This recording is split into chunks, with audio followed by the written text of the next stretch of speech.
दोस्तों, आज की कहानी इतनी मज़ेदार, सेक्सी और थ्रिलिंग है कि आपको बहुत मज़ा आने वाला है।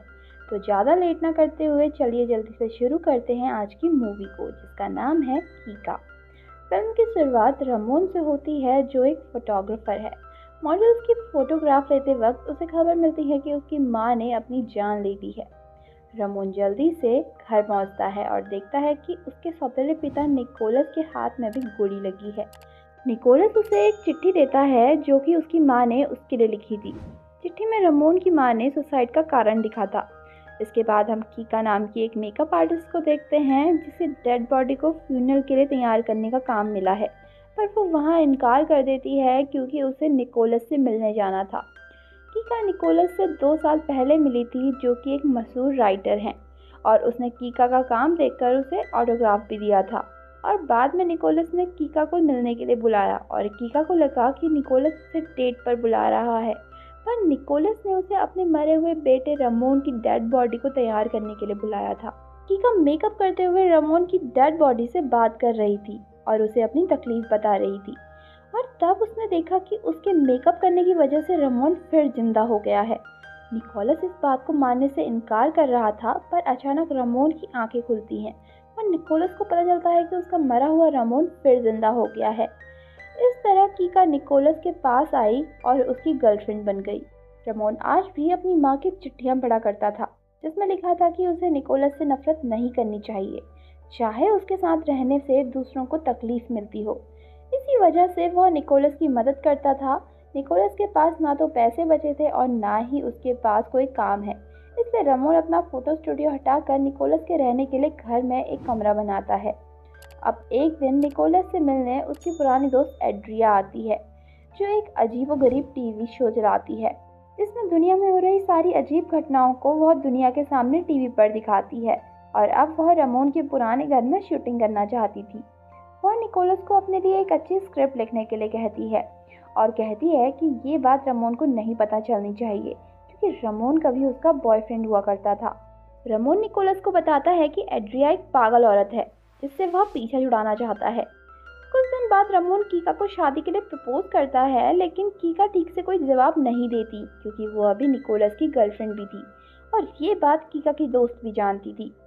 अब एक रात रमोन कीका को बताता है कि निकोलस अब वहां से अपने पुराने घर जाने वाला है, और ये सुनकर कीका परेशान हो गई और रमोन से निवेदन करने लगी कि वो निकोलस को वहां से दूर ना भेजे।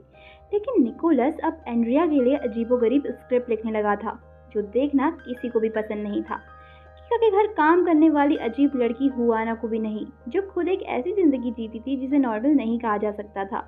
लेकिन अब एक रात निकोलस एंड्रिया को स्क्रिप्ट की जगह अपने एक नोवेल की कहानी भेजता है, जो एक लेस्बियन सीरियल किलर के बारे में है।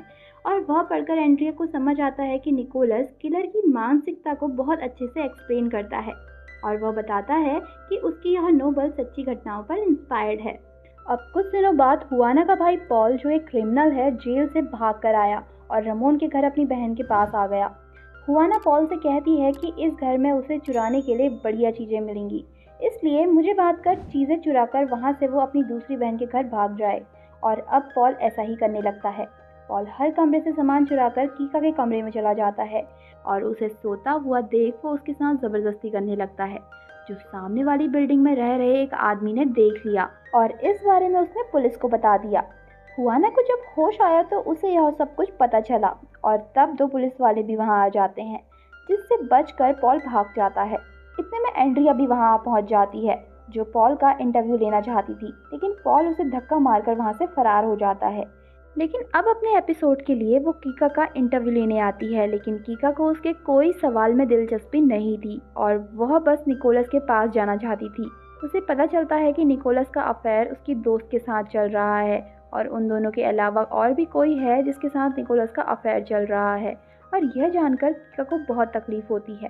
अब जब रमोन घर आया तो यह जानकर कि इतना सब कुछ होने के बावजूद कीका ठीक है, उसे थोड़ा सा अजीब लगता है, और यहाँ उसको यह भी पता चलता है कि कोई उनके घर पर नजर रख रहा है, और उसी ने पुलिस वाले को सब कुछ बताया है, पर उसने इस बात को टाल दिया। अब उस रात कीका और रमोन एंड्रिया का शो देख रहे थे, तो उन्हें यह जानकर हैरानी होती है कि उस एपिसोड में एंड्रिया ने कीका के साथ हुए हादसे को दिखाया है और पॉल और कीका दोनों का चेहरा शो में दिखाया गया है, जिससे हर कोई परेशान हो जाता है। पर कीका एंड्रिया के खिलाफ केस करना चाहती थी, पर रमोन उसे ऐसा करने से रोक रहा था। और तब वह रमोन को उसके और निकोलस के अफेयर के बारे में बताती है। इधर निकोलस जानना चाहता था कि कीका और पॉल की फुटेज एंड्रिया को किसने दी और वह कौन है जो उसके परिवार पर नजर रख रहा है। पर एंड्रिया यह बताने से इनकार कर देती है और अब निकोलस भी उसके शो में काम करने से इनकार कर देता है और कहता है कि उनके बारे में अगर उसने शो पर कुछ दिखाया तो एंड्रिया के लिए अच्छा नहीं होगा। वह रमोन से कहता है कि यह सब कुछ एंड्रिया तुमसे बदला लेने के लिए कर रही है। फिर रमोन बताता है कि घर पर नजर रखने वाला आदमी और कोई नहीं, वह खुद है, लेकिन उसने सिर्फ पुलिस को बुलाया था और वह फुटेज उसने एंड्रिया को नहीं दी थी। यह सारी बातें कीका सुन लेती है और अब निकोलस वो सारी रिकॉर्डिंग्स रमोन से ले लेता है और उन्हें देखने के बाद निकोलस को पता चलता है कि रमोन सच कह रहा था, क्योंकि उन रिकॉर्डिंग्स में सिर्फ कीका ही थी। रमोन का यहाँ सच जानने के बाद निकोलस, कीका और हुआना तीनों वहाँ से घर छोड़कर जाने लगे और तब हुआना कीका को बताती है कि पॉल उसी का भाई है और यह जानकर कि हुआना और सभी ने उससे झूठ कहा, कीका रोते हुए वहाँ से चली जाती है। रमोन ने अपनी माँ की डायरी कभी नहीं पढ़ी थी, पर अब डायरी पढ़ने पर उसे लगने लगा कि निकोलस ने उसकी माँ का कत्ल किया था। फिर हमें पता चलता है कि एंड्रिया खुद वो इंसान थी जो रमोन और निकोलस के घर पर हो रही चीज़ों पर नज़र रखती थी और उन सारी चीज़ों को रिकॉर्ड करती थी। और एक रिकॉर्डिंग देखने पर उसे पता चलता है कि अपनी कई सारी गर्लफ्रेंड में से एक लड़की का निकोलस ने खून भी किया था।